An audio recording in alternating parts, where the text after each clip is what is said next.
Anyway, okay, so are you ready to get started? Yes, Have you got a cup of coffee or a... I have got a cup of coffee, yes, and I'm banished to the bedroom, so Right. Have you got a pen and paper? I have got pen and paper actually, yes. Fabulous.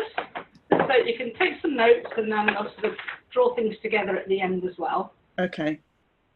Okay, so thanks for sending everything in anyway, and it just gives me an idea. Yeah, I did it really quickly, I'm afraid, so it's probably a little bit sort of chaotic. But... Well, there's plenty of information here, so don't worry about that.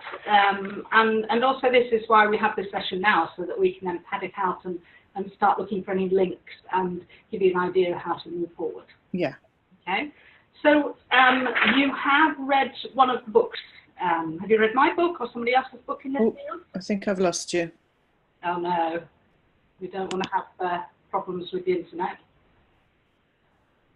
Can you hear me? I can hear you again now, yeah, sorry. Oh, let's hope we don't have problems with the internet today. That's the last thing we need. Yes, so have you read one of the books in this field, haven't you? Have you read mine or someone else's? I read John Sarno's Mind Over Back Pain. Right, okay. Even though I don't have back pain.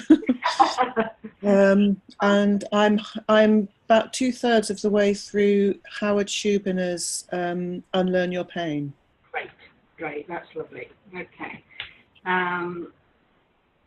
So you have a good understanding then about the concept and where we're coming from with it. Yeah, so I haven't actually started doing the program in the Unlearn Your Pain book. I thought I'd read the whole book right the way through and then go back and start to do it. I have also got the Curable app, and we've been working our way through that. My husband does have back pain, and so we've been kind of doing that together. Great. So that's good because you can support each other with that as well. Yeah, yeah. Excellent. Okay. So that's good. So you've got a few things, you've obviously got a good understanding and you've got a few things underway that's helping you begin your journey. Yeah. So let's see how we go with this and really just seeing if we can help you make some connections, join some dots, and then help you look at also some of the things that it might be worth addressing to begin with. Yeah. So I know that Howard Schubiner, Dr. Schubiner's book, Unlearn Your Pain, will also give you a good understanding of the concept and give you some tools moving forward, as will the Curable app. So let's just, I'm going to almost pretend that you haven't got those at the moment, because I'm going to make sure that you're aware of all the things that I'm going to suggest might be a good idea to address. Yeah. Okay. Now, generally with this, I'm looking at helping you bring everything together, start looking at why you might be in the situation you're in at the moment. Yeah. And give you some ideas about starting the journey. Yeah. And initially, I always recommend journaling to begin with. Yes. And the reason for that is that I've seen people have absolutely life-changing results purely through journaling. Okay. Really beginning to understand how they can use it with good effect. I will, at the end of this, send you a leaflet with what I call my key skills, okay? So some of the main strategies that I think will help you from now moving forward. Okay. As far as I'm concerned, this is not really just a recovery journey. This is, it's really a life journey. Yes. Okay? Because if you are somebody who has the sort of personality that's going to give yourself stress, or generally we have had a few symptoms, I'm talking about myself here as well, symptoms from the past, this is about health and well-being. Yeah. Maintaining our health and well-being. So any of the strategies I'm going to be teaching you today, or at least talking about, and then I'll send you some more information, and then moving forward you can find out more about, these are things that I use in my day-to-day life. Okay. So this is not necessarily day-to-day, but certainly I will use them as and when I feel necessary, and some of them are in my day-to-day life. So things like journaling and meditation, looking at how I deal with things in my life, things like the negative writing, rationalizing your thoughts, because I have this sort of personality, what Dr. Sarno would call the TMS personality. Yes. But I managed to resolve all my symptoms, but if I just go back to doing everything that I used to before, I would then just keep getting symptoms. Yeah. Okay? So this is about now actually being much more in tune with how you're feeling, Yes. And even if you, excuse me, don't have symptoms, being able to actually make sure that you don't end up with symptoms because you're more aware of how you're feeling and you're addressing those. Yeah. All right? Yeah. So any questions you have, just ask questions as we're going through. All Okay. right? You don't need to sort of wait to the end or anything. This is about, quite often what happens is that there'll be interaction that will help you gain insights. Yes. All right? If you feel, I mean, have you got any, have you got a headache or any symptoms at all while you're sitting there? I have got a slight headache. Right. Is that something you woke up with? Basically, there's always like a background thing going on with my head. Okay. So there's a feeling in the back of my neck and in the back of my head there. I would say probably 80% of the time that either that I feel could develop into a headache at any moment. Yeah. And actually this morning I was feeling pretty good, but I just had a phone call from an aunt of mine telling me that somebody's just died, a woman who's my age who I've grown up with, and so I'm feeling quite sad about that right now. And I just took that phone call and went downstairs, had a bit of a cry, made a cup of coffee, and as I was coming back up the stairs, I thought that pain in the back of my head has just suddenly got a bit worse. So I suspect it's a little bit to do with taking that phone call. So I would suggest that's a really good sign. Because yes. You're linking that with an emotion that came up. Yes, which is what I have been doing a lot more recently, is actually thinking, because I think I've always thought previously that the headaches were to do with physical triggers, and that there was somehow an inevitability about getting a headache after I'd eaten a bar of chocolate or had a glass of wine or not slept very well or missed, all of those things. Yeah. And then I'd be like, oh, well, I'm going to get a headache. And then, of course, I get a headache. And then I give in to the headache. And then you know it's going to last a couple of days. Exactly. Yeah. Yeah. So, actually, since we started the Curable app at Christmas and read Sarno's book around New Year.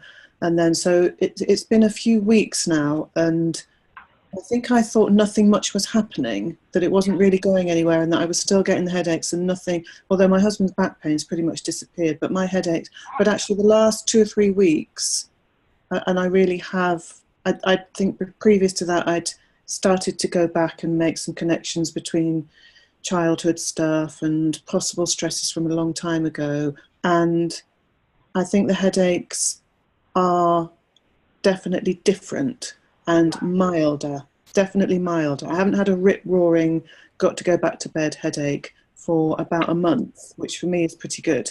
Wow, that's good then. Well done. Okay. Let's note that down. So how often would you get the sort of headaches that would make you go back to bed? Well, I would say at some points, certainly in the last 5 years, I would get at least 1 a week, sometimes 2 a week. Right, okay.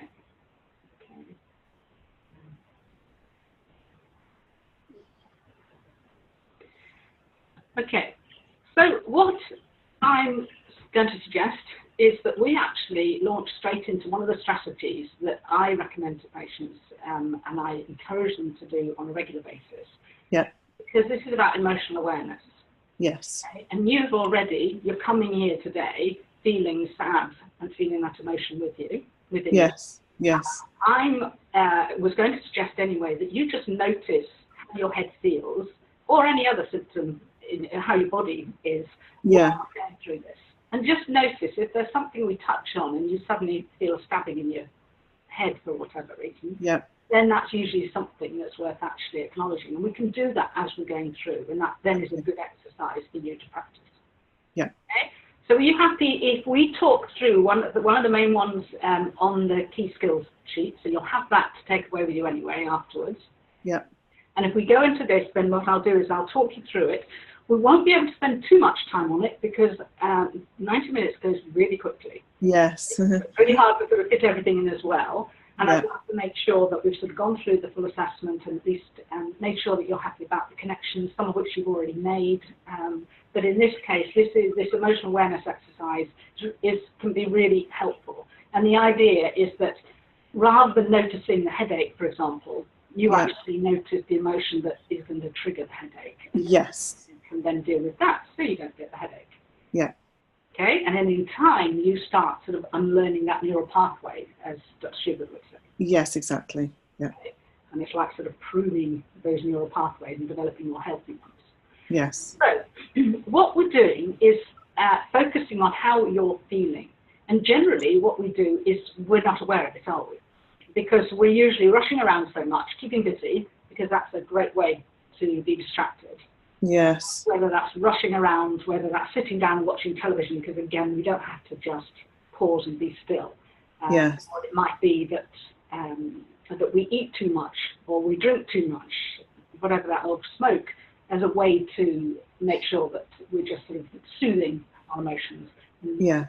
Them. So generally, we don't allow them to process through the body. We're just blocking them. Yeah, I think I definitely do that. I think you're normal. I would think that all of us in the Western world, generally, that's what we tend to do. And this is why, more and more over the years, I encourage this strategy, first and foremost, as well as journaling to acknowledge some of the stuff, and this in itself can acknowledge it. But this is about teaching us all to become much more in tune with how we're feeling. Yeah. Because the problem that people are in when they come to me is that these emotions are blocked. They're not, the symptoms are being manifested as part of a protective response. So protecting us from what are perceived to be very threatening emotions. Yes, absolutely. Yeah. But this is about learning that it's safe and that it's okay. Yes. Talk you through it and maybe give you a way that you can soothe your emotions if you feel that they're rising up and you're not feeling control. Because what can happen is if you feel like you're really going, let's say this sadness, what happens is that it will process through the body. But what can happen is that as it surfaces, we start panicking about how we're feeling, or we start thinking about how we're feeling. Yeah. That keeps it within us. It doesn't allow it to process through. Yep. About allowing it to go through. So, are you ready? Yes. Okay. I'm going to encourage you to close your eyes. Partly, this is a sense. So if you remove one of the senses, so sight, it's easier, especially to learn this. It doesn't mean you always have to close your eyes, but just to learn this, it can be easier just to close your eyes and focus within. Okay. So what I'm going to do, in fact, I'm going to incorporate two of the strategies here because, just before we start, sorry, one of the other strategies is slow belly breathing. Okay, have you ever done yoga or any other slow belly I've just started doing yoga. I started yoga in about November last year, and I've been going pretty much every week. Right, and so specifically they're teaching you to do slow diaphragmatic breathing. Yes. Yeah, great, okay. I'm going to do it in a slightly different way, probably, depending on how you've been taught. I tend to teach the heart math method, okay, but because this is about developing heart coherence, things calming down, being able to, what we found is that we can actually look at somebody and see where they are in their fight or flight response. Okay. So in other words, you've read about sympathetic and parasympathetic nerves. Absolutely, yes. And most of us are going around in sympathetic dominance.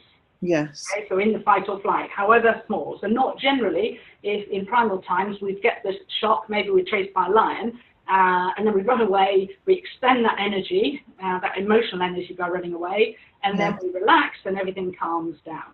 Yeah. Generally what happens these days, the threats that we are perceiving are psychological. We're worried about our jobs, our finances, our children, or whatever, and therefore we keep that going.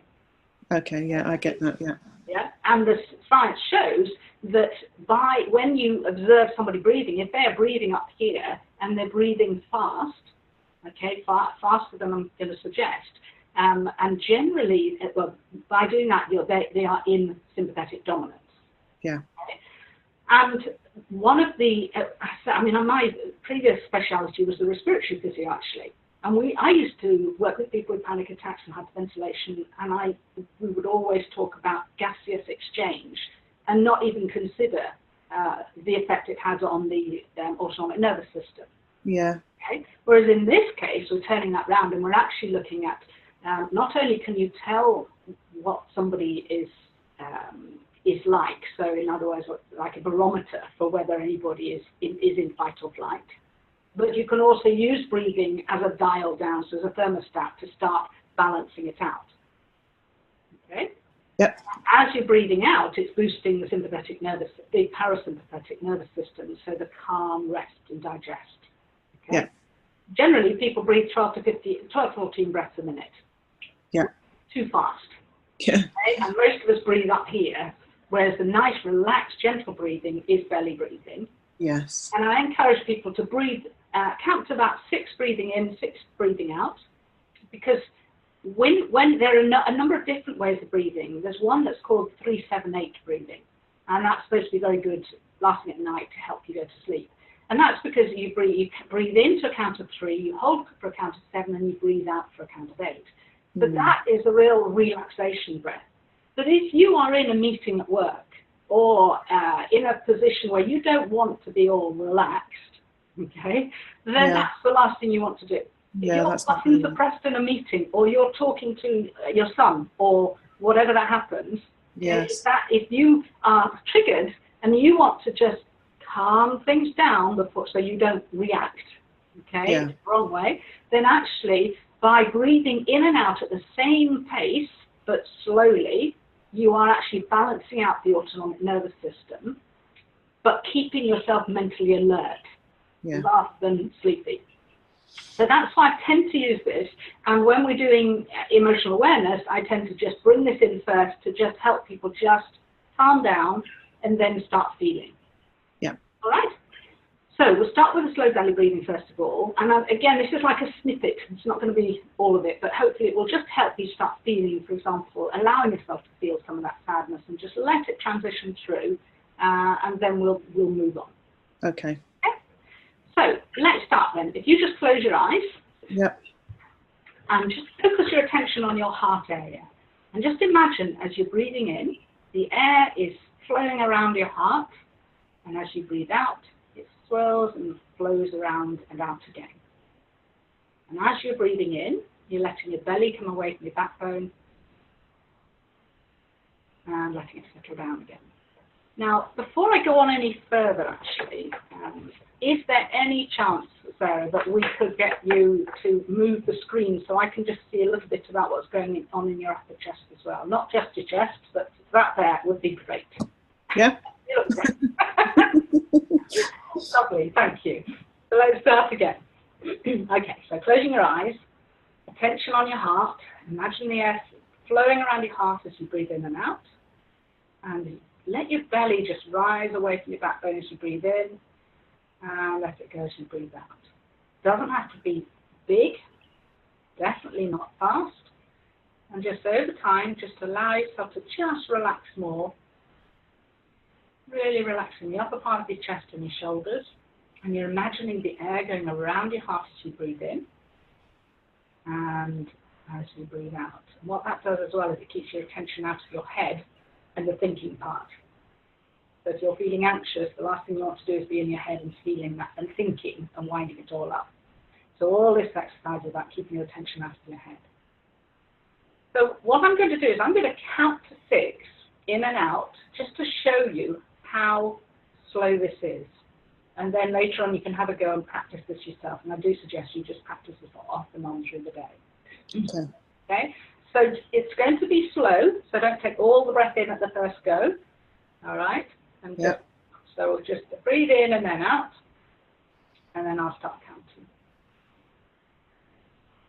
So breathing in, 2, 3, 4, 5, 6, and out, 2, 3, 4, 5, 6, and in, 2, 3, 4, 5, 6, and out. 2, 3, 4, 5, 6. Now keep doing that just while I talk to you a little bit. Sometimes it can be helpful to practice the belly breathing, to lie on your back and put a book or something on your tummy.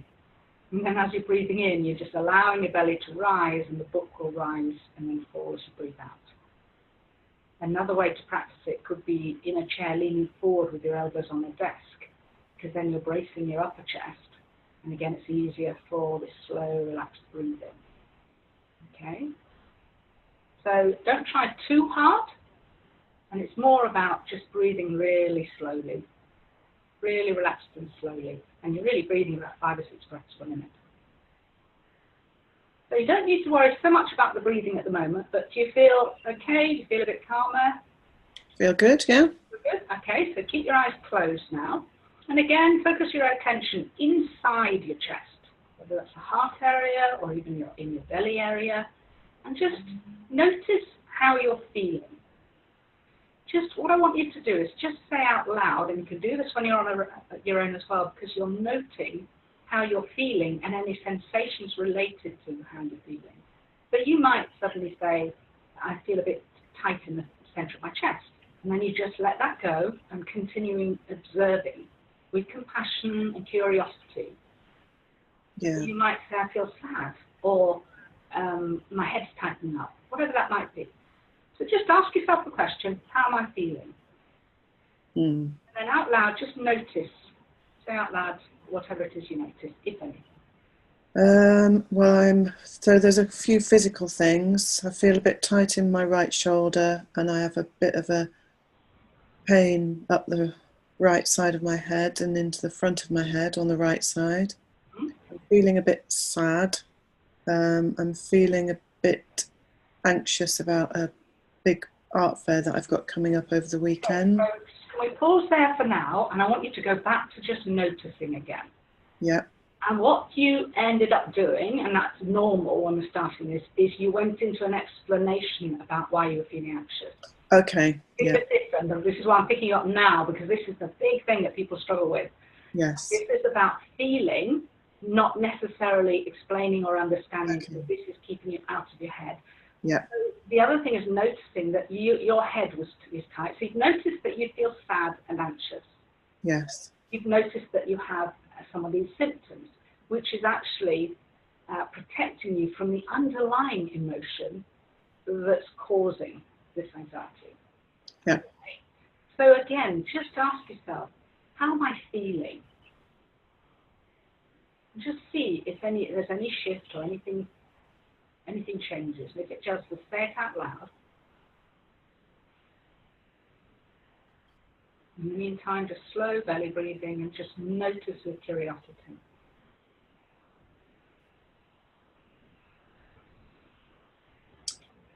Feeling, the emotions just move about, like every second there's a bit of sadness, there's happy, there's relaxed, there's anxious. Okay, so just pause again and just say, that's okay. That's okay. It's all just swirling around in a soup. Okay, so just say, that's fine. And maybe then, in a moment, just ask the question, what's causing this swirling of emotions? And just note. Yeah, well, yeah. Do you want me to try and... Just don't explain. Just right. what you notice in your body when you ask that question. Do you see the difference between trying to work out why you're feeling how you're feeling? You are consciously asking the question of your unconscious mind. And the answer will come through your body by sensation. And all you're doing is noting the sensations. Right.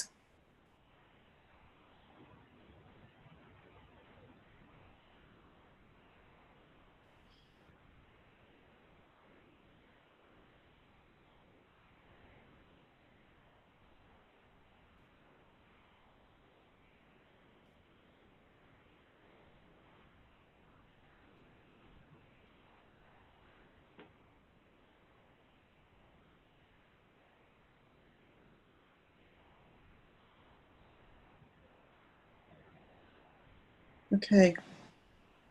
What are you noticing? I think... You're thinking. No. What are you noticing? I'm noticing happy. I'm noticing happy. And what's the happiness doing to your body? How? It's making me more relaxed, probably. Okay. Okay.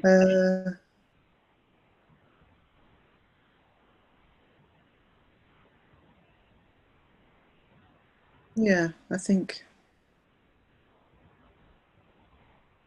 I feel relaxed. Good. I'll tell you what, let's finish at that if you're feeling relaxed.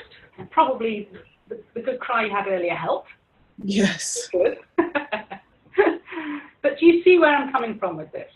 Yeah. This is about allowing yourself to notice. You can open your eyes now.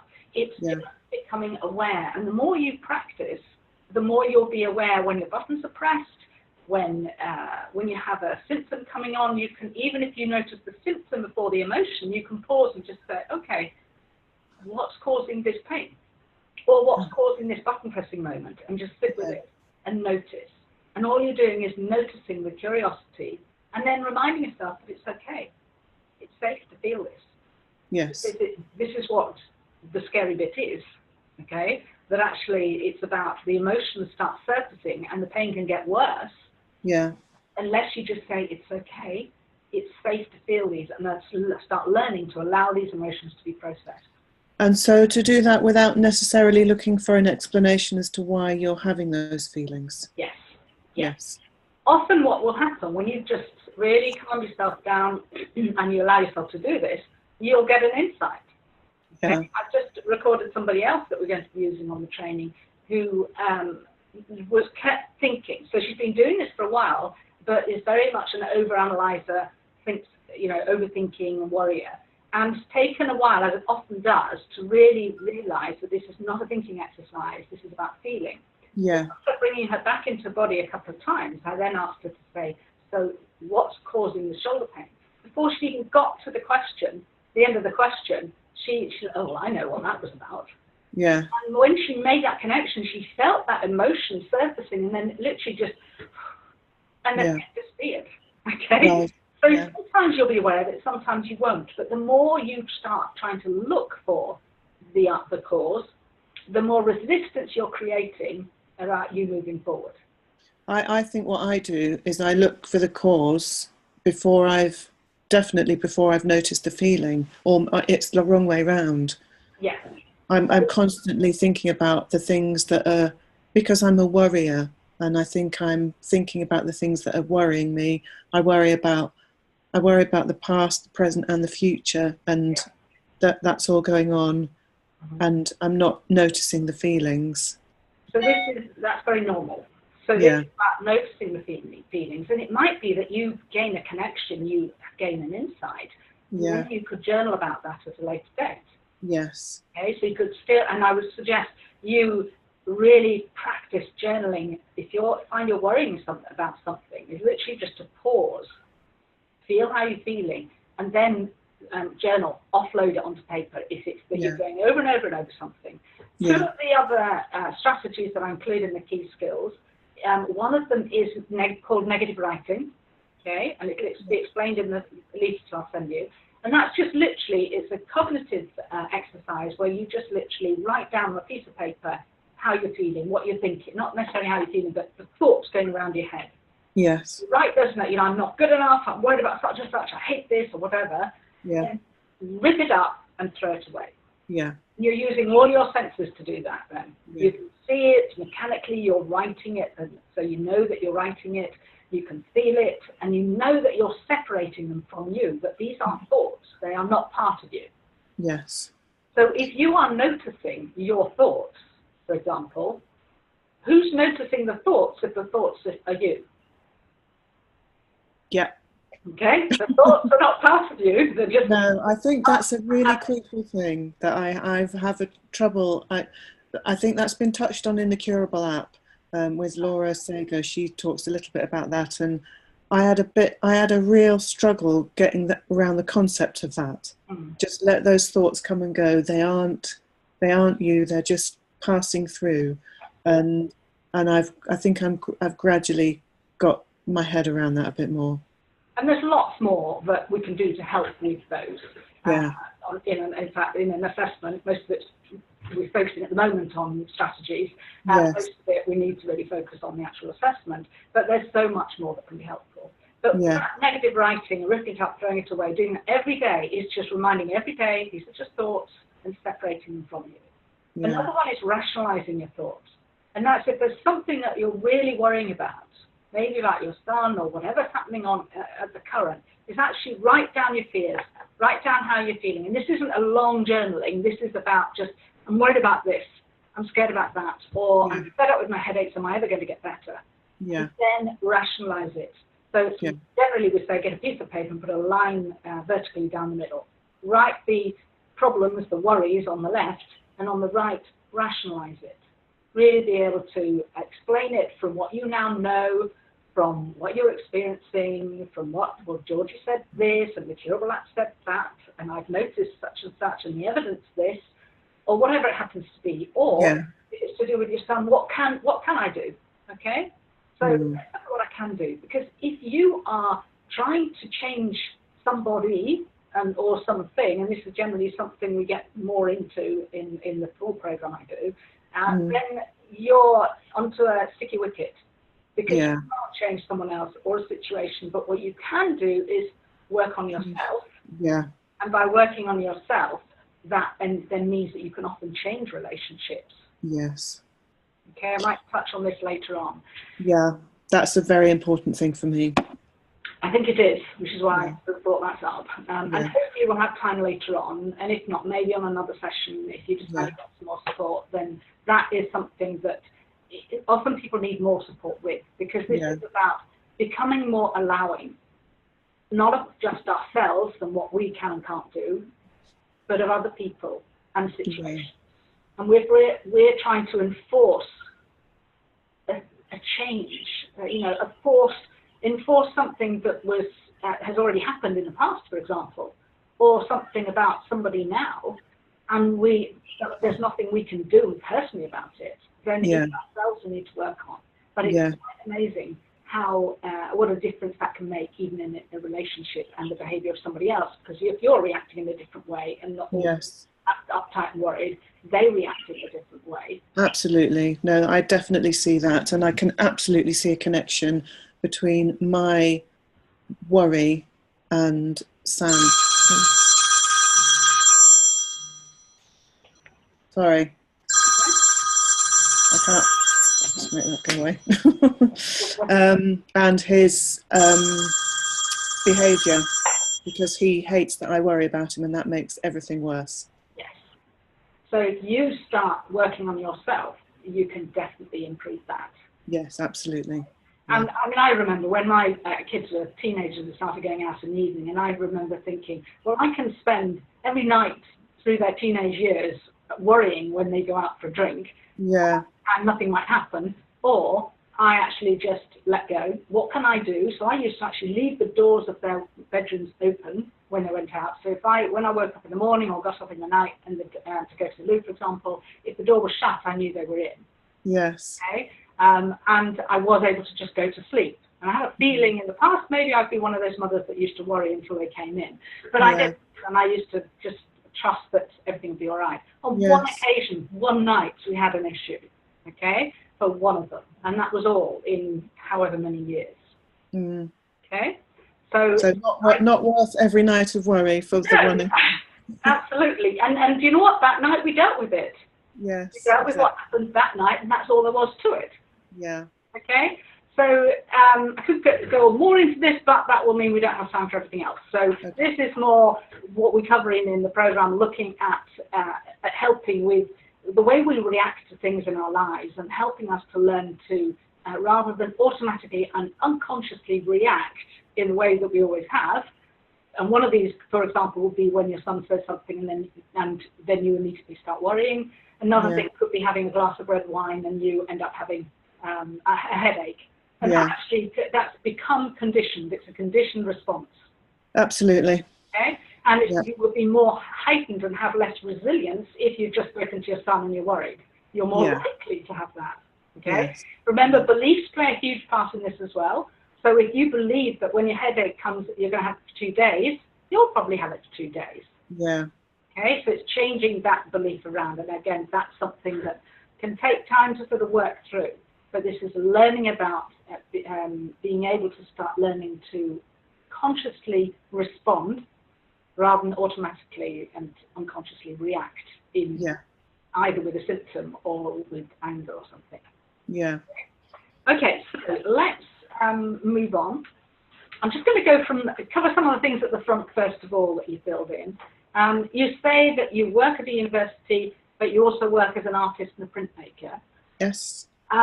Is that a full-time job plus part-time work, or is that... Yeah, so the job at the uni is 4 days a week. Okay. So I don't work Fridays. This week I'm not working today, obviously, but that's because I've got this big print fair coming up over the weekend. Okay. So, and my own practice is I sell work through galleries, and I do quite a lot of print fairs over the year at various different places, and so that's ongoing. So the only reason I ask that is that quite often when I'm working with people with 2 jobs, I have somebody I'm working with currently who works full time in a family business and then part time as a photographer, which takes up evenings and weekends. Yeah, that's exactly it. Yeah. Okay, that's a lot, because when do you have time for yourself for fun things? Well, this is part of this ongoing, work for health and well-being for us, is looking at what are our hobbies, what are we doing for fun, socializing, going out and meeting people. So I just wanted to make sure that you are having time to be able to fit in time with your family, your husband, and do things for yourself. Yeah, it's a struggle at times. Right. And again, that's something that it's worth being aware of and being able to look at. Sometimes even just writing down a list of all your responsibilities, and then looking at, and that's something you could note down and just say at some point, write down a list of all your responsibilities, and then look at which ones do you have to continue with, like 4 days working at the university. Yes. What ones could you delegate? And yeah. what could you maybe just adapt slightly with? Yeah. Okay, and I have to do this myself. I mean, I work from home, my kids have left home, my husband does long hours, and I have a tendency to overwork, to just keep working. And so I have to really look at, what do I enjoy doing, what do I love, or used to, when I did have hobbies. I remember doing this a few years ago and realizing, actually, do you know what, you need to start having better balance in your life. So I have much better boundaries as to when I work now. I joined a running club, I joined a choir, because I'm quite isolated at home, so this is what helped me get out to actually be with other people as well. Yes. So just looking at your life, and when we're working with people, we look at what's going on emotionally, physically, spiritually, psychologically, emotionally, physically, spiritually, mentally, and what areas are you nurturing in your life? Okay. Yeah, well, the Fridays have become like a little oasis so I go to yoga on a Friday now. Lovely. And I've started doing a pottery course, so that's something I've wanted to do for years, so that's something for me. So Fridays have become a day of sort of self-care, if you like. Excellent. Now that's really good. Good. Yeah. Okay. Right, so you say, under past medical history, you say you had an ectopic pregnancy at 27. Was that before you had children? It was after the first one, between the first and second. Okay. The reason I ask about that is that must have been quite a challenging time for you. It was, yeah. In fact, funny enough, my youngest daughter was asking me about this the other day. I had an ectopic pregnancy and I had pneumonia and pleurisy at the same time. I was very, very poorly for a few weeks and lost loads of weight. And I had a baby, an 11-month-old, and she had to go and stay with my mother-in-law for a couple of weeks. And so it was quite a difficult time, yeah. Absolutely. So on your list of things to journal about, I was thinking that would be a time that is worth actually exploring. Yeah. And that's interesting, yeah. Through journaling, it's about allowing your younger self to have a voice, whether that's for you as a child or from you at that age, because that must have been so challenging to be ill, but also to not have contact with your little girl at that time, and how that made you feel. So journaling about that, and if you just sort of put that down as just a topic of pregnancy and how you're feeling at that point, just out of interest, was the pneumonia and pleurisy, was that before the ectopic pregnancy or after that? It was all at the same time. Really? In fact, I'd just been, I'd just been diagnosed with the pneumonia and pleurisy, and then the bleeding started. So it was all like within days of each other. Okay. And I would suggest then, we're going to have to move on, but what I would suggest you do is actually journal about that period in your life. So what was going on in the lead up to that for you to become so poorly in the first place? And, you know, obviously you had a young baby as well, that, you know, that you were dealing with. Rather than go into that now, can you see, though, that it's worth exploring that? And certainly our immune system is affected by stress as well. Yeah, I'd never really thought about that as being a stressful episode. There are other episodes that I have journaled about since January, or whenever we first started thinking about this, but that wasn't something that I pinpointed as being a particularly difficult time. But it probably, I think I was, I don't know, yeah, it probably was, but it's not something I've actually thought, oh gosh, yeah, that was stressful. We don't have to deal with every single thing in our life, but no, exactly, yeah. You put down here, and the fact that there was something affecting your resilience to actually end up with pneumonia and pleurisy and pregnancy. Even if you just do a mind map to begin with, and just ectopic pregnancy in the middle, or that period in the middle, and just put the ectopic pregnancy, being ill, daughter being taken away, and anything else leading up to that point. Yes. And then I would suggest you just journal either about, you could even journal from yourself then to yourself now, for example. Yeah. So you're in the middle, and what I often suggest is people just feel how they're feeling, okay, feel how they're feeling, and then just start free writing about how. Yeah. And you could just do the whole lot, or you could do an unsent letter to your daughter. So you imagine how you felt at that time that you weren't seeing her much, and how you were feeling so awful anyway, and then just free write, and as if it's a letter from you then, that you would have written then to your daughter. Yeah. Okay. Okay. And then obviously it's about putting things into perspective. The fact that you went on, you had a couple more children, and that look at where you've come from now, but it was a challenging time, but what have you learned from that? Yeah. Putting things into perspective. Yeah. Okay. You also say that you had skin cancer twice, actually. Yes. That's more recent. Yes. Yeah. Yeah, two little blemishes removed from my face. One was a what they call a basal cell carcinoma, and so that was less worrying. The second one was a squamous cell, which is a little bit more worrying. But I mean, I think it's all sorted and gone. Yeah. But scary at the time, presumably. A bit scary at the time, and a kind of ongoing little sort of, you know, when the sun comes out, I'm like, oh, get some cream on and put a hat on, and so I just think you think when you're young, your body, you trust your body to not let you down, and then as you get older, these things start to happen, and your body does let you down, and it's just a kind of wake-up call, isn't it, every now and again? But again, I would suggest that's a good episode, especially if it's the second one that was most scary for you, to actually journal about that. Again, from you then to you now, or from you then to somebody you trust, or who could answer, like the Mother Teresa or whatever. There's a way of then putting it into perspective. It doesn't matter. But it's about you acknowledging how you feel and then rationalizing it, putting it into perspective. Yeah. The fact that it was, express how you felt at that time, and then putting it into perspective, that, you know, what you've learned from that, how you're taking precautions, and it's okay, because, you know, really being able to reduce that fear that you have related to when the sun comes out. Still being protective and using a sunscreen, hat or whatever, being sensible, but not based on fear. It's about addressing the fear and then rationalizing it. Yeah. Okay. Okay, so other diagnoses that you've been given, you say tendinitis.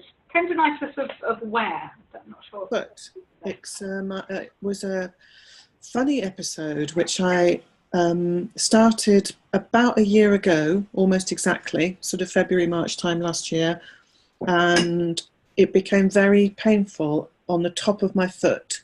Okay. And it got worse, it got better, it got worse, it got better, but it was always there. And at points it was very painful to walk, and it continued all through the summer. It affected our summer holiday, and then it went away. It's just gone. Okay, so, but you hadn't had an accident or anything like that?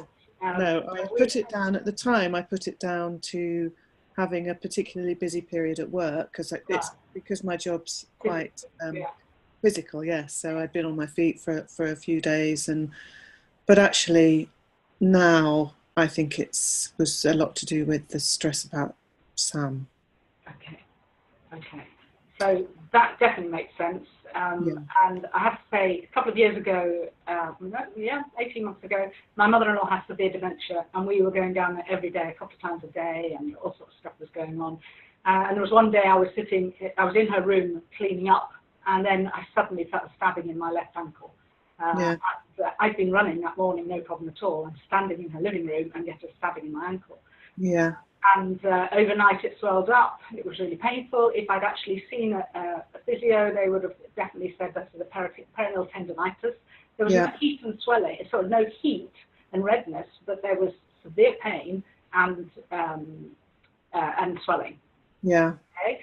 Absolutely, it's tendinitis. Absolutely, it was stress-induced. And by being able to acknowledge how I felt, I hadn't had time to journal the night before, but when I journaled and recognised what it was, and the resentment that had been building up for various reasons, and I offloaded in an unsent letter to her and another family member, and then put it into perspective, took that responsibility, realised, accepted that this is what I want to do, etc. And it resolved. Yeah. So tendinitis, the immune system is inextricably linked with the fight or flight response. So if an animal's being chased by a lion, for example, their immune system is going to jump into play. It's going to be ready, because if it's actually injured, it wants to be able to start healing straight away. Yeah. So very much this goes part and parcel with the fight and flight response. Yeah, I mean, there was redness and swelling, and so I was there going, oh, there's totally some inflammation here, and I went to a podiatrist, and I've got some thing to put inside my shoe because he said, oh, you've got a fallen arch, and but I went along with all that, and now I just think, oh, Dad, it was stress. And I've seen enough people over the last 11 years with redness, heat, and swelling. Yeah. To realise that actually, if there's no accident, the body can just mimic an injury.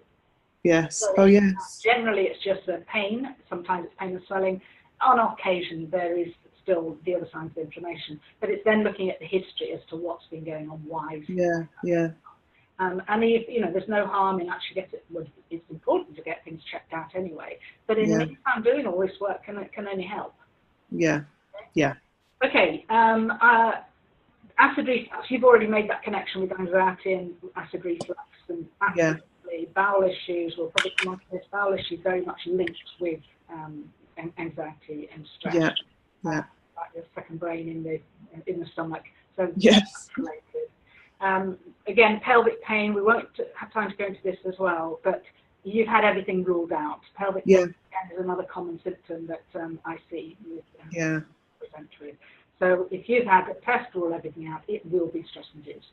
Yeah. So in other words, if a symptom persists or keeps recurring, and anything more serious has been ruled out, it will be stress-induced. Yeah, yeah. Okay, so no, you say, just briefly, you say that you feel you should cut down the amount of alcohol you drink, but I'm getting the feeling that this is just... you're not drinking to get rid of the pain, for example, or abusing. No, I think I do drink to soften the edges a little bit. I drink, well, the reason I think I should cut down is not because I drink masses, it's because I drink every day. Right. So I'll come home from work and sometimes I have a cup of tea, but more often than not, I go for the wine bottle, have a glass of wine while I'm cooking, maybe have another one while I'm eating, and then it's done. So it's 1 or 2 glasses of wine every day, unless I've got a headache, in which case I don't drink at all. But Interesting. Okay, so if you have a yeah. headache, you don't drink. So Well, why don't you, if you're going to change a habit, it's never a good idea to just stop doing something. no. Because there's that gap and that you really feel that. What Yeah. I'm going to suggest is that you make a decision for yourself as to maybe which days you're going to drink, which days you're not depending on the headache, okay? Yeah. But actually, are you going to drink maybe Friday to Sunday, but Monday to Thursday? You're not going to drink, for example. Yeah. You make your own mind up as to what you're going to do. Yeah. And then if you normally would come in, go and get a drink, then what I would suggest you do is actually go somewhere away, maybe clean your teeth, because that will make you want the wine less. Oh, that's a good idea. Wouldn't taste very nice then. And then go sit somewhere quietly and practice this emotional awareness. Yes. Okay? Okay, Because then what you're doing is, okay, that's interesting. You could even just ask that question, that's interesting. Why do I feel I need alcohol at the moment? Yeah. And listen to your body. Yeah. And maybe use that as a meditation for 10, 15 minutes. And then by the time you've done that, the urge is usually gone, and then you can carry on with something else. But you're replacing the pouring a glass of wine with actually feeling how you're feeling, and also breaking that automatic pattern. If it's just a conditioned response, you come in, you have a drink, and like you said, sort of dampens it. It's soothing your emotions. Yes. It's making you feel a bit better. Yeah. Okay? Yeah, absolutely. Yeah. Yeah. Right. Now, you've mentioned also that you wake up several times in the night. Sometimes you go back to sleep, other times you lie awake, but you worry and stressful thoughts keep you awake. Yes. So can I suggest that before you go to bed, you journal? Okay. This is the stream of consciousness type of journaling. This is the free writing, just clearing your head. I remember going on a creative writing course many years ago, and they taught this then, and it's called The Morning Papers by Journalists.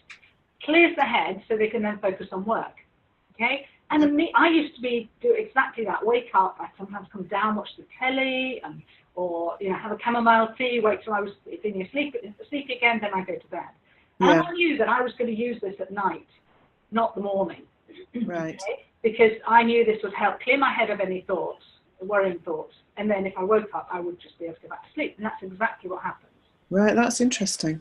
Yeah. Even if you have an exciting day, a fun-filled, exciting day, sometimes you can wake in the night with that going over and over your head. Yes, oh no, it's not always bad.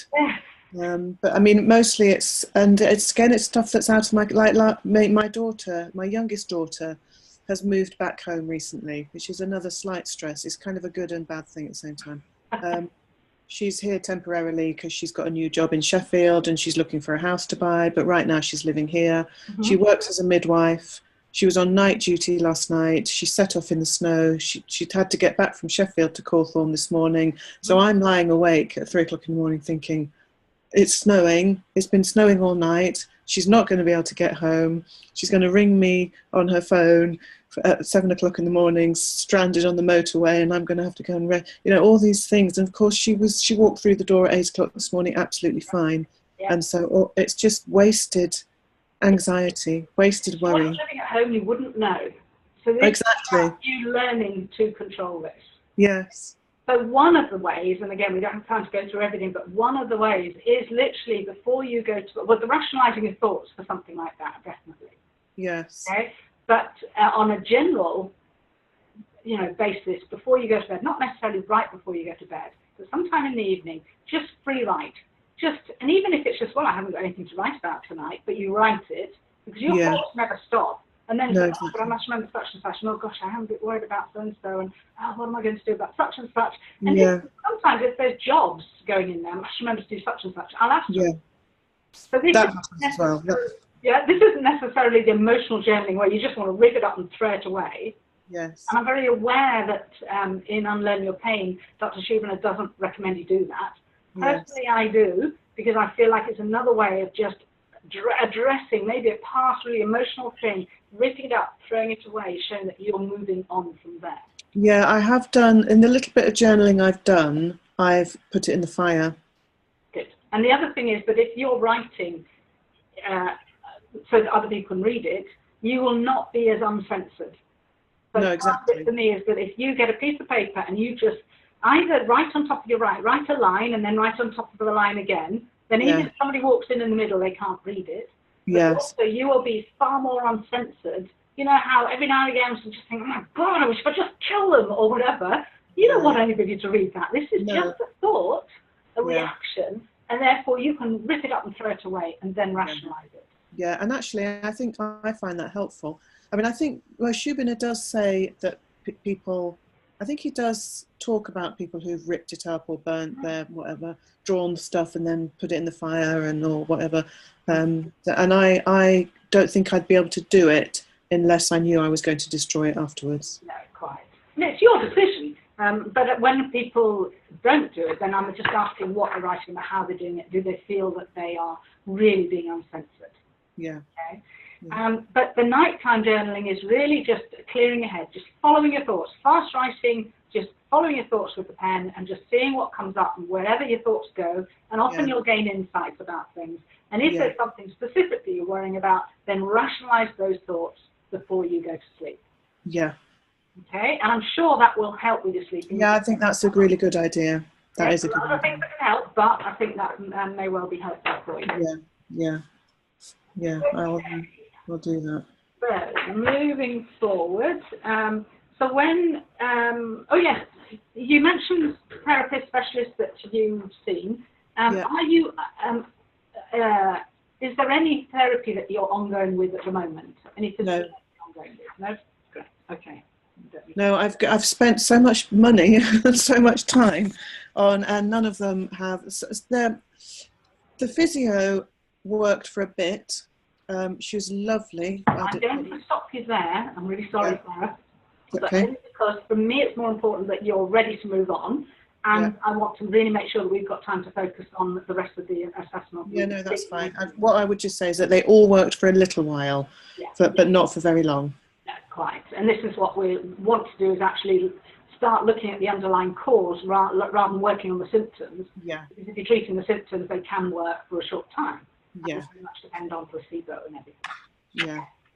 Okay, so you say, first of all, you said that you assumed your headaches were hereditary. Yes, because my mum had them. Yeah. Okay. And that it becomes, rather than hereditary, it becomes a learned response.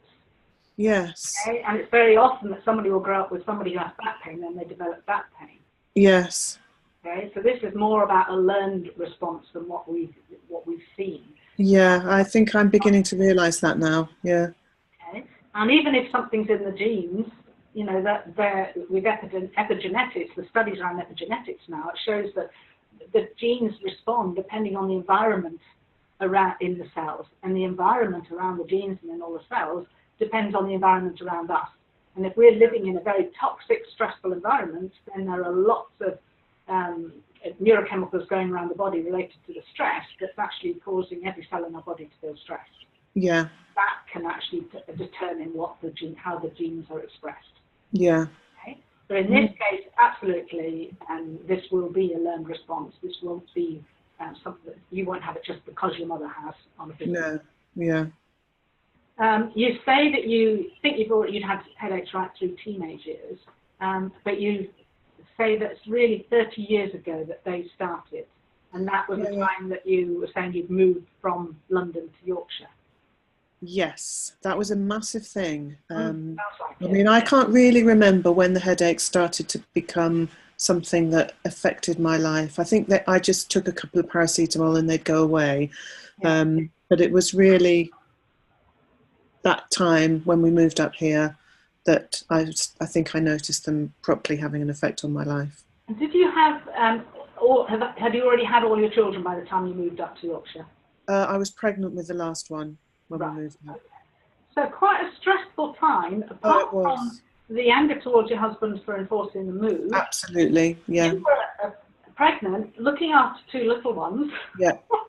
And really didn't feel settled. So that is absolutely an area to explore if you haven't already. Completely. And again, using a mind map So really being able to break it down and look at, and the other thing is that use of mind maps is if it's a really big subject, it could be a really good way to break things down so you don't feel too overwhelmed. Yeah. Okay. So literally to be able to, again, allow your younger self to have a voice. You had no choice, really, by the fact of it, about moving. So you moved. But it was against your will, and by the sounds of it, it sounds like you still feel angry and resentful that you had to move. But anger and resentment, the only person that's affecting now is you. Exactly. Yeah. Not your ex. No. Okay. So this is why. What's that saying that poison is more toxic to the vessel it's held in rather than what it's poured on? Oh, that's interesting. I've never heard that one, but it's true. I mean, I have put it to bed. I mean, obviously, I'm happy now and everything's fine. But when I look back on that time, those feelings still rise up. And have you really explored that through journaling? I have written about that time. Yeah, probably not as much as I could have done. Have you used unsent letters yet? No, I have written. I've just opening this book that I've got my pen and paper. I've got a list of people. The only page that hasn't been put in the fire is a list of people who I've got to write letters to, and that's one of them. Okay, fantastic. Because I think that makes it much more personal. You feel like you're talking to that person. Yeah. And you might need to maybe focus on that period in your life. And that not just that particular person, but that period in life, maybe for a week. Yes, and you do exactly. That and you think, okay, it might be a few letters to your ex, or it might be an unsent letter from you to you now, from you then to you now, to express how you were feeling and not being able to really tell anybody how you're feeling or whatever the situation was. Yes, and I also feel like I need to write a letter to the children. They were, 2 and 4 at the time, because I probably wasn't a particularly nice mum for a year or two because I was unhappy, and maybe I still feel a bit guilty about that, or a bit worried that might have had some effect on them or whatever. So I think a few letters need writing for around that time. Sounds like you've already got some awareness around what you do. Yeah. And we all do the best we can for our children. Yes. Nobody goes out of the way to deliberately have a child to be horrible to them. No. Now I say to my kids who came across this in their mid-teens, and I just say, well, I'm really sorry for everything that I've done, but now you know all about this, you can work on yourself. That's a good tactic. Yeah, absolutely. But actually it is about, we did our best, and yes, if life's difficult or we didn't know about this, then we did the best with what we knew at the time, and that's exactly what our parents did as well. Yes, okay? yes. We are who we are because of our experiences in life. Yes. Okay? And that's why it's helpful to then, for you on this occasion, to be writing an unsent letter to your children, really open your heart to them and tell them exactly how you felt and apologize and whatever. But then put it into perspective. Yeah. And you could do a dialogue with them on paper, or you could do an unsent letter from you now to you then, and just saying, do you know what, Sarah, you did the best that you could do. Yeah.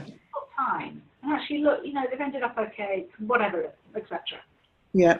I'll do a bit of forgiving. Very much forgiving. And if you haven't read the book Forgiveness for Good, that's an excellent book with some strategies. We listened to a podcast by the person who's written that book, I think, which was very Ruskin. Yeah. The book's well worth a read, and he includes a number of strategies that very much blend with the work that we do, and especially at the emotional awareness sort of exercise. Is it what's it called? Forgiveness is Good? Forgive for Good.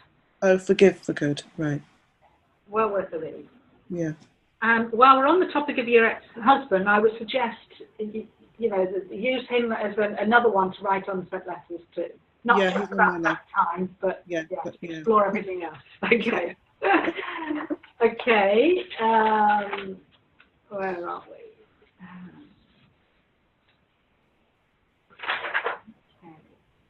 Talked about that. Okay, let's move on then and talk about your childhood then. Yep. That's all right? Yep. Okay. So you say you obviously had a good relationship with your mum. Yeah. Loving and affectionate. Loving wasn't conditional. Was always happy and loving. You felt affirmed and loved by her, which is lovely. Yes. Sounds like she did a wonderful job as a mum, especially as she'd lost her own dad, you say, when she was 3. Yes. Yeah, she was a tough cookie, was my mum. Yeah, sounds like it. She had to learn to be, by the sounds of it. Yes, she absolutely did. Yeah. Yeah. Again, we are who we are because of our experiences in life. Yes. Yeah. Yeah. But personality-wise, was she somebody who worried what other people thought, or was she a worrier in herself, or personality-wise, how would you explain her? She wasn't a worry, really. She was very optimistic person. She was quite calm. She was very caring, and she was a maker. In fact, I think I'm a bit like her in that sense. She was a quilter.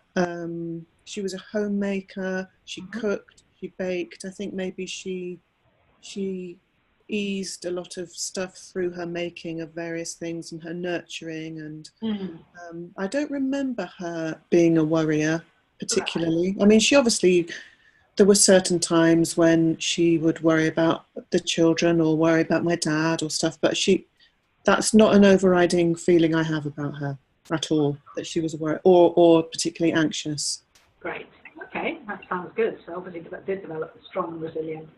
And you say that your father was anxious and full of self-doubt, or is anxious and full of self-doubt? My father's still alive, and he's absolutely riddled with anxiety, and probably always has been. Yeah. How did your mum deal with that? Did she cushion that from you? Because you say that you were scared of him as a little girl. Yeah, she did. She absolutely did. She would say things to me like, "Your father does love you, you know," because I think she maybe realised that she felt for whatever reason that she needed to say that. I don't know her reasons. I can only imagine what they might have been, that he was cross with us a lot of the time, and she needed to redress that somehow or other. How wonderful that you had her. Yeah, and I think she did cushion us. She absolutely did. And even when we left home and we were older, I mean, she had a fierce sense of loyalty towards my father, and she would not moan about him to us. Right. She would moan about him to her sister, our auntie, and at times my auntie would say, "You know, your mum's going through this and your mum's going through that," but she wouldn't have told us that because she didn't want us to feel badly about Dad. Right, how lovely. What a wonderful woman. Yeah, she was. Okay, but clearly, it seems to me from what you're saying that you were like living on edge, really, when he was around, not when he would lose his temper, or yes. And obviously, losing his temper was because of his anxiety, which you've already hinted at, saying, you know, I sometimes fought back, but mostly I try and preempt and avoid situations that are likely to cause him anxiety and therefore anger. Yes, but I still do that now. Yeah. Yeah, I do that way more than my sister does. She's a bit more. She tends to challenge him head on, way more than I do, and I think maybe always has done. Whereas I'd be just like, "Oh, let's just not go there. Let's just avoid that and make sure that's okay." And yeah, absolutely. But that relationship is still there, and he's still who he was. Yes. Coping as best he can, because he had a challenging start to life as well. Yes, he did. Yeah, very challenging. Yes. Sorry, go on. It's all understandable, and I feel sorry for the little boy that he was. He came home from school and his mum just had disappeared, and he sat on the doorstep for 2 hours until his dad came home. Wow. He didn't see her for 2 years. He was 9 years old, so that was really awful for him. And when he talks about that now, he's 90 now, and if you talk about that situation, it makes him cry. So, you know, and I do feel he's a vulnerable old man, and he's a bit of a sad old man, but I think because I've done a lot of journaling about him, and And the Does that overriding, include unsent letters? yes, actually, I haven't written them a letter. I've just journaled about how I feel, Okay. and there's a bit of anger that's bubbled up, that's kind of still there. So just at the moment, I feel a bit cross with him. Right. Um, At the moment, generally, or at this particular moment? Generally, at the Right. moment. Okay. Yeah. And that's understandable. Okay. Yeah. And you will still be reacting to all these learned beliefs and behaviours of growing up around him. Yeah. Okay. So you are going to have button pressing moments with him even now. And it is about, you can't change him. You can't change what's happened. And No. it's about looking at you. And it's easier to deal with what's happening now if you've dealt with all of how you've felt in the past, in all this unresolved emotional stuff that's building up like an emotional pressure cooker, and then reacting when he says or does something that normally would make you really react. This is about actually beginning to deal with the emotional pressure cooker stuff, and then almost with curiosity noticing when your buttons are being pressed. Yes. And then do the emotional awareness, explore that, maybe journaling, but being able to start unraveling that and recognizing it's not just what he said, but it's pressing a button from the past. Yeah. Yeah. Right? If you haven't really allowed yourself to get angry with him, really express that on paper, and maybe writing an unsent letter from you as a little girl and you as a teenager maybe, as well as more recently, and any specific times. And this is where a mind map would be helpful, because there may well be, for example, you could maybe do a general one from you as a child, a general one from you as a teen, and then anything specific, if there was some really challenging time, then that might be a time you think, right, because it's about letting your younger self have a voice. Yes. And if it's anything like my dad, I can't tell him exactly what I feel or felt. No. Okay? Because you're going to get a reaction, and it seems like both of us are sort of non-confrontational, probably because we did have a dad who would get cross. Mine just because he had four kids and trying to keep them all in control and everything. But he likes to be right, and he loves a good debate. But usually when we were little, it would end in tears, and I used to hate that. Yes. Okay, so you learn from that. And like you, I mean, my dad's now in his late 80s, and I'm just more careful, and I won't get into, I never have really, but I try and avoid getting into anything that's going to end up being a real debate, because he loves it so much, and it generally gets into an argument. Yes. I mean, not only do I avoid confrontation with him, I avoid confrontation with everybody. Absolutely, because that's the knock-on. That's what you've learned from him. So when somebody is getting cross with you, or you hear another two people arguing, probably it will probably makes me press cry. the button. Absolutely. It's what I'm saying about learning these behaviours.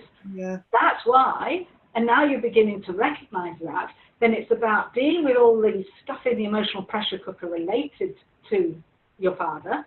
Yes. Okay, and then beginning to start acknowledging when those buttons are being pressed, when you hear somebody raise their voice and you can feel your heart quickening, for example, you slow belly breathe, feel how you're feeling, and you will be able to connect that with just your fear of confrontation, but that's okay. Yeah. I'm safe. Everything's okay. And then you will gradually learn to just calm down that button, for example, so it's less reactive. Yeah. And that's easier to do once you've dealt with all the stuff in that emotional pressure cooker. Yes. And then it's the repetitive thing, okay? Because we will still get our buttons pressed, but we will be able to deal with them so much better, and until the point where they don't wind us up quite so much, because we might immediately notice and actually then, okay, it's safe, everything's all right, and then move on. Yeah. Learn to be more assertive and hold our ground. Yes. All this is a journey. It's not all going to happen just like this. No, but the start is journal, and I would absolutely suggest doing unsent letters to him. Yes. And not held back by you seeing him as old and frail now. No, exactly, because that just makes me feel sad. Yes. Because if it makes you feel sad or guilty that you're writing about this, you need to deal with that guilt and then still deal with emotions, because this is how you felt as that little girl. Yes. Okay? Yeah. Right. Okay, brilliant. Well done. it's good that you started this, and then you can see just how you can start expand on it. And it might be that you need to, you know, you feel you've dealt with it, and maybe you visit your dad on one occasion, something comes up and it presses that button again. Yeah. And you might need to just explore that through journaling. Maybe it'll pick up something else. You know, you're gaining another insight. Yeah. But each time you do it, and each time you sort of make the connection and you calm down, and you put things into perspective, the more you are just calming those neural pathways that are involved. Yes. Okay. Okay, let's move on, because I do want to make sure that we cover everything here. Included in this dealing with your dad as well, it's about that feeling of favoritism as well, that you didn't feel favored as much by your dad. No, I mean, I've had a bit of a think about that, and I mean, we've laughed about it over the years, but I definitely do feel that. Yeah. And I can't, I wondered about talking to my sister about it, and then I thought, there's no point, because for her it wasn't like that. It's my memory, it's my experience of being a child. Absolutely. Hers was the same, so I'm not going to go there with her. I just need to accept. No, I didn't feel that about my mother at all. No. In fact, if anything, I felt the opposite. But I definitely felt it. Your perception. Yeah, exactly. Yeah. Nobody else will understand that. No. It's about accepting that that's how you felt. Yes. But acknowledging it. And yes. allow that little girl to have a voice. Yes. Express how she felt, and then put it into perspective. Recognizing that your dad did the best he could with what he'd gone through, etc. Yes, exactly. Yeah. Again, if there's anything related to your siblings, I know you said you thought your sister was clever and better behaved than you, and maybe there was some resentment there. And again, that's okay. This is normal. Yeah. It's about being able to express that. Yeah. Unsent letters to both siblings can be helpful as well. Yes. Okay. It might, even if it's just one unsent letter, you know, well, how do I feel about you? Maybe it's whether it's a teenager or a young child, or just a general offload, to be able to explore that and then put things into perspective, which is easy if you've got a good relationship with them now. Yes. Okay. Okay. So one thing we haven't yet touched on, and it can be helpful, by the way, to do a timeline, to actually look at your age from birth moving forward. What symptoms did you get? We used to include it in the assessment, but it's a long assessment anyway. And generally, moving forward, this is what I would encourage people to do, is just start looking at what challenges have you had, what can you remember going on, put them in order, and then when you've had symptoms, because you can then start layering the sort of, you know, realizing that everything starts sort of making more sense. Yeah. Something I did, I mean, when I started looking at gastrointestinal problems, for example, and when I was heading for a gallbladder operation, and luckily came across this work, and then the first time this was triggered, after coming across this, I remember thinking, hey, hang on, I haven't had this for a while, why now? Yeah. In fact, I can remember one episode, a really big episode. I haven't got time to go into it now, but I was really able to then recognize that absolutely was stress-induced. So what's happening now? How am I feeling now? So I dealt with that, and that was the last time I had that problem. So but when I sorry? Never needed the operation? No, and yet I've had all the tests, you know, every test under the sun I've had, and there were no stones, luckily, but it was a cholecystitis without the stones. Yeah. And there were times, the worst time was when I remember the doctor had to come to me. I couldn't get out of bed. Yeah. I absolutely remember exactly what was going on, and that I was massively bottling up from how I was really feeling towards love, but couldn't say anything. Yeah. Okay? So I dealt with that and what was happening then by journaling at that time that it came on, and that's the last time. But tracking back, I know now that my gastrointestinal problem started when I was about 6 years old, because we were an Air Force family and we were moving around. So I moved, born in Wales, went to England, went to Singapore, back to England, went to Holland, back to England, boarding school. Okay. So my problem started when I was about 6, and I was living in Holland, and I was diagnosed with, I used to get tummy ache, I was diagnosed with something called mesenteric adenitis, which is really something that can't be proven, and it's just, painful over there, so it must be swollen glands. Yeah. But that was, you can imagine, you know, being put on a bus to go to a new school and not knowing anybody there, and how Yeah. it fit in, and the anxiety related to that manifested in my stomach. And then I moved on to getting a number of other different sort of IBS type symptoms over the years, that now I can see what was going on. But it can be helpful to just put it in a timeline to see how they begin to connect with what was going on in your life. Yeah. Okay, and if you do that and leave it there, sometimes you'll just suddenly have an insight and then you can add something else. And that also gives you things to then not just make the connections, but might enable you to think, okay, that probably is something that I would benefit from journaling about. Yeah. Okay. So somewhere along this line as well, you got divorced, you got married again, Yep. and then took on 2 more children. Yep. So, again, I would suggest that definitely is something to explore through journaling. Yeah. Yes, 5 children presumably to worry about now. Yes. I don't worry about them as much. No, I'm sure. Was that something that, well, you do say actually somewhere along the line, there was a lot of anger directed at your new partner and you at the time of the separation. Yes. And you had a lot of guilt. So it sounds like that is definitely an area to explore. And also allowing yourself to feel how it felt marrying somebody else with children as well. Yes. And the responsibilities that you were taking on there, the responsibilities of your children and how old, ask interest, how old were your children when you got married again? They were 12, 15 and 18. Right, okay. And I would definitely suggest it's worth exploring all that area. And journaling is a good way, and you could be writing an unsent letter to your kids again about that, and you know, the fitting into this new family unit. Yeah. How does that feel? Yeah, I have definitely identified that as a time that I need to write about, and I have done a bit of journaling about that period, but I could definitely do more and do some letters. I think that would be helpful. Yeah, because you know, obviously, if you're feeling some guilt related to that, and as well, it was one of those. It was the best of times, the worst of times kind of situation. It was, you know, we were newly in love, very exciting, very you know, fulfilling, happy new relationship. But surrounding all that was a lot of guilt and upset and hurt. So yeah. And the challenges of blending families, really. Yeah.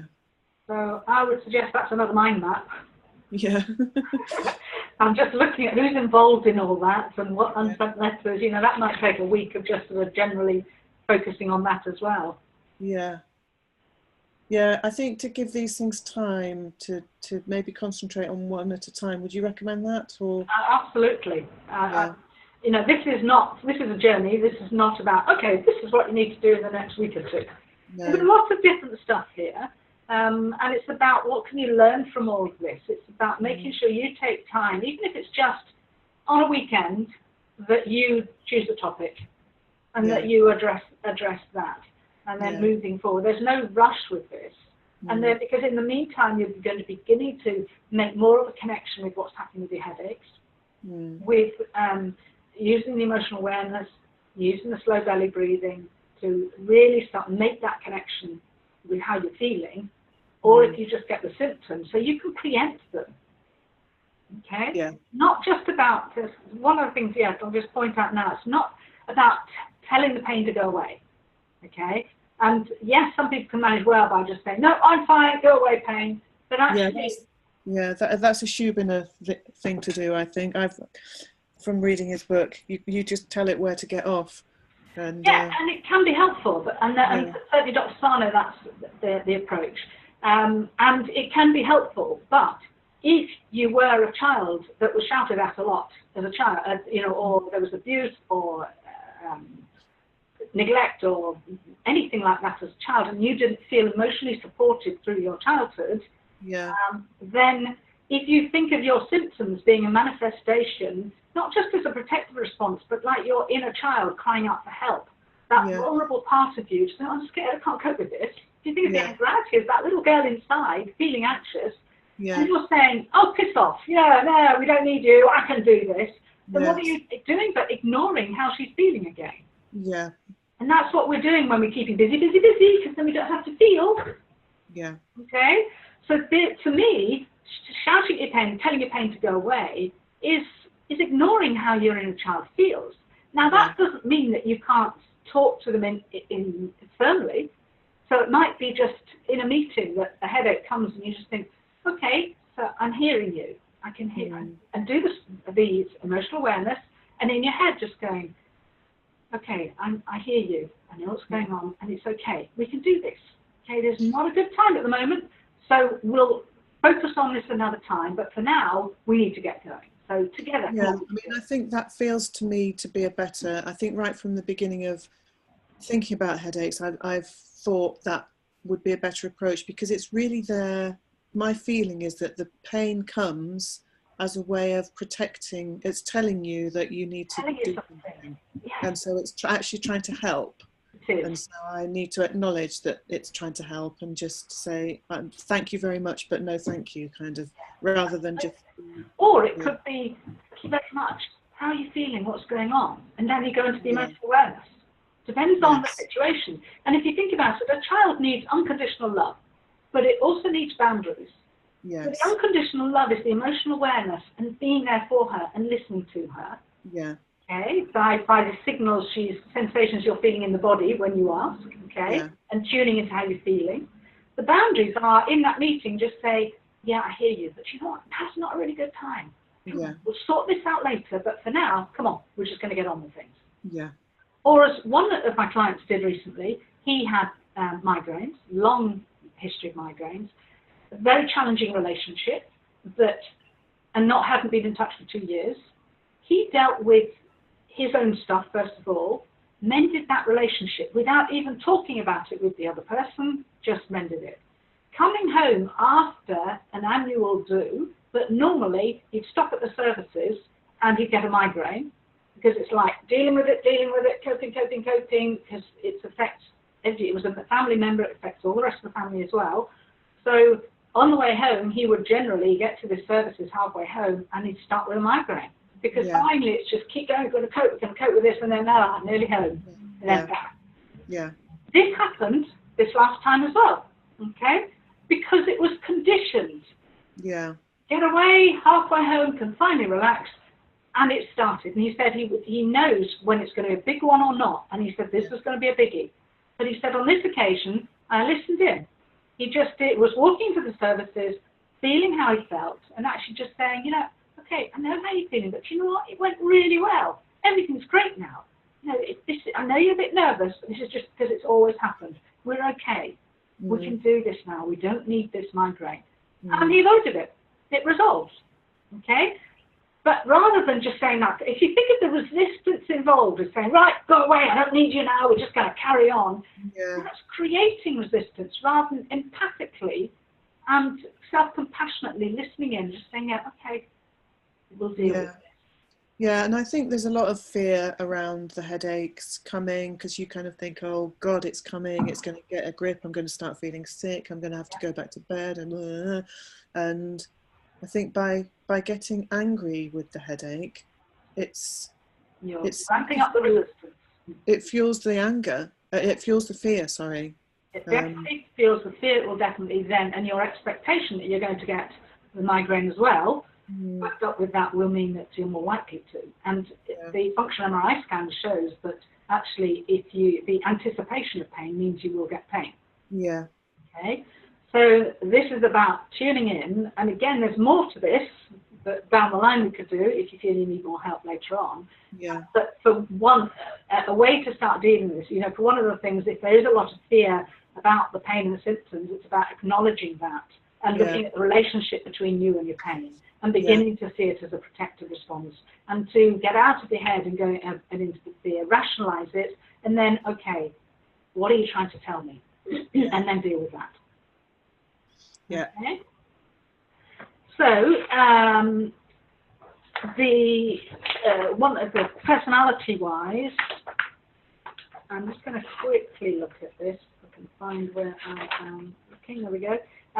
If you think about your personality now, and use tick that you're self-critical, conscientious, overly responsible, like to be in control, non-confrontational, people pleaser. Don't worry, I tick most of these as well. I still tick them, but I'm much better at dealing with it now. So as soon as I start noticing when I'm creating stress, then I will do something about it. But also by doing more self-care and nurturing, then sometimes I think you can get to that point. Yes. Okay? But if you look at your childhood, if you think of your relationship with your father, and always having to be on edge and not knowing when he was going to be angry, so there's that real feeling I'm getting here that and it's very common, that you didn't feel good enough, and that children often feel it's their fault when their father's been angry. You wouldn't have understood his anxiety and why he was reacting like that. No. So we tend to feel that it's our fault, and therefore often we'll tend to try to be better and do well, and hopefully he won't be angry. Yes. He still is, yes. but in the meantime we're learning this as a coping mechanism to get through childhood. Does that make sense? That absolutely makes sense, yeah. So this is a learned response. We're born with a personality, but it's molded through childhood. Yes. If you think of your non-confrontational, well, not surprisingly, because you were scared when your dad would lose his temper. Yeah. And you could see what happened when people get angry, so therefore we don't feel safe around people with anger, for example. Yes, exactly. Yeah. You weren't in control of him because you didn't know when he was going to go off. So therefore, no wonder you like to be in control now. And therefore, if you're not in control now, it's going to cause more stress. Yeah. Okay. So, and that definitely for one to me is that need. It's not really like to be in control. Need to be in control. Yes. Okay. Because, and for me as a child, moving around so much in the Air Force meant I had no control. And if anything is going to press my buttons, it's the first sign to me is the beginning to feel overwhelmed. Yeah. Okay. And that was great. And I treated that as a symptom many years ago.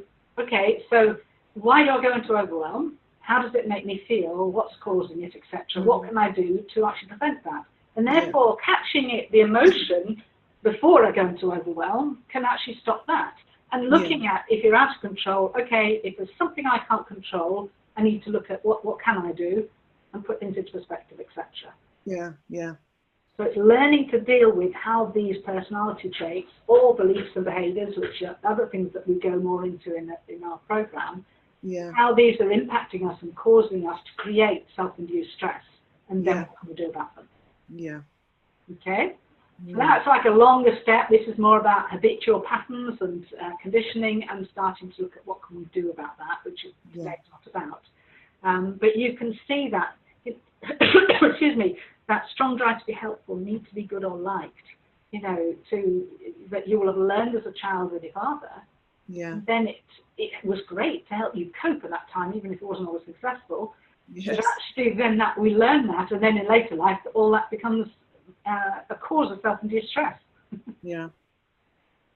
So we can't change the innate person that we are, but by understanding, and this is why it's helpful to not just understand who we are, but actually looking at why we are who we are. Yeah. So there's an example of this, because this was all stuff I learned sort of after coming across this. And I remember on one occasion, one of my sisters saying to me, "Oh, you were always such a goody-goody." Yes. And I thought, yeah, I still am. And instead of reacting, I just thought, later on, I thought, yes, but why? And then it just, all the pieces of the jigsaw started coming together when I realized, as the shy one of four, I became quiet because I couldn't get a word in edgeways. Okay.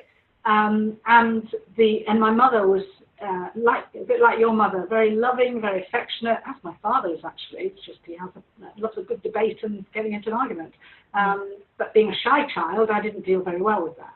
And my mother was loving and kind and sweet and worrying what other people think. But then if the others were arguing, then I would do what I could to make sure she wasn't upset, for example. Okay? So actually, this being a goody-goody was a way I got noticed. Yeah. So I got noticed for nice things, good things, because nobody listened to me otherwise. Yes, yes, interesting. Well, I wasn't a goody-goody as a teenager. I was a bit of a naughty teenager. Yeah, not uncommon. Coming reacting against it all. Yeah, I mean, I got into trouble at school, and was, when, I mean, I wasn't wild, but I was definitely a lot naughtier than my sister was, which was a challenge for both my parents, I think. I became a bit more of a goody-goody as a adult. Right. Okay. But that's yeah. That's common in teenagers. Yes. And reacting to that control that they feel or what they've been through in the past. And actually, with all the emotional stuff going on anyway, frequently they will react in a different way. And one of the things I would suggest is, again, journaling about your teenage years. Maybe unsent letters to your parents, maybe to school, whatever, or an unsent letter from you then to you now, and really allow yourself to feel how that felt as a teenager, becoming more mature and trying to express how you really felt and what you wanted to do. Yeah. Okay, so last but not least, I would suggest, let's just have a quick chat about your son. The other thing is, in the history of stressors, you mentioned a number of things like, like leaving home and starting your nursing studies, and then sort of really getting into this career. But any of these things, that plus other things, some of it's covered anyway, moving out of the family home in 2003. So where it says history of stressors, if there's anything in there that you haven't included in your list to journal and explore, then I would suggest you include those. Yeah. Okay. But you're saying currently that your main, one of the main stresses at the moment is you worry about your son. Yes. But then we touched on that earlier also in saying that probably your worry about your son then triggers a reaction from your son that makes it worse for you. Well, I know, I'm not sure it triggers a reaction necessarily, but it certainly doesn't help him. Right. As I think he hates the fact that I worry about him, and that makes him feel guilty, and I don't know quite what it does to his functionality, if you like, but it certainly doesn't help. Doesn't help either of us. Yeah, absolutely. And again, you can't change him and you can't change the situation, but what you can do is look at yourself. Yeah. And I would be definitely writing an unsent letter to Sam. Yes. That might be from the past, from the changes that were happening around the divorce and things, as well as what's happening now and anything else. Yeah. And really be able to open your heart to him. Open your heart to him. Empty it of, anger, resentment, bitterness, love, compassion, worry. Just offload it all onto paper, because it's far better on paper than going round and round in your head. Oh, absolutely. I agree with you, yeah. And then rationalise by looking at what can you do. You're still going to get the odd button pressing moments, maybe when you're having to lend in money or whatever, and deal with that as it comes along, put things into perspective, and then move on from there as well. Yeah. But then you're, again, same with your dad, you're then dealing with how you feel about it all, and then you're being able to then let that go and move forward. Yeah, I mean, I think the incidents where I worry about him they seem to fly at me thick and fast, and he works just across the road actually, so I know when he hasn't turned up to work or when he has turned up to work, and because he has to park his car here, and so I'm more involved and more than I need to be, really, or than I should be. He's 30, and I don't necessarily need to know when he hasn't turned up to work, but I do, and so there's this constant. It's like constant button pressing, and so I'm out of control of that in a way, and also he's on Facebook, and I might look online whether he's been active or not, and so I actually make things worse for myself. I have wondered about just stopping doing that altogether.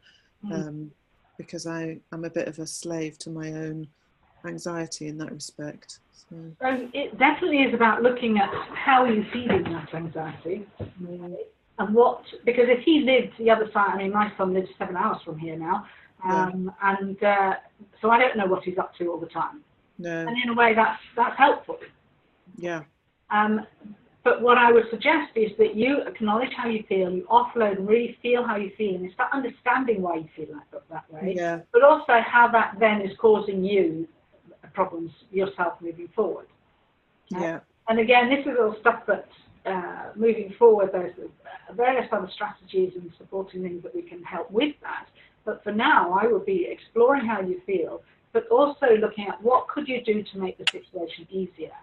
Yeah. And whether there, anything that if you're not in control of him or a situation, you are in control of you. How can you make it easier for you? And one of that might be unfriending him on Facebook, so you don't see what's going on. Because it would be very hard for you not to just check, or unfollow him on Facebook rather than unfriend him. Yeah. And anything else, like is there somewhere else he could park his car, so that you aren't checking whether he's parked there or not, and you're not, because that's really means that it's in your face all the time. Yeah. So is there any way that you could that could be changed, for example? Yeah. And to make so that it's a more healthy relationship and it's a more healthy reaction from you, basically. Yeah. Yeah, I think it would be better if the times we had together were just talking about what's on the telly, or some, rather than me kind of, needling him about whether he's found more work or whether he's done this or whether he's done that. Well, that's good, because the first step is awareness, Sarah. Yeah, absolutely. So you're aware of that now, and now you are able to do something about it. And the first step is, what is it? What things could make this situation easier? And brainstorm that with your husband. Yes. Really start looking at ways that you could deal with that. And then use the rationalizing of thoughts. When you go into those fears and worries about him, actually, okay, so what can I do? Rationalize it, put things into perspective, and decide to let go and move on. Yeah. Okay, so I know we've packed a whole lot in.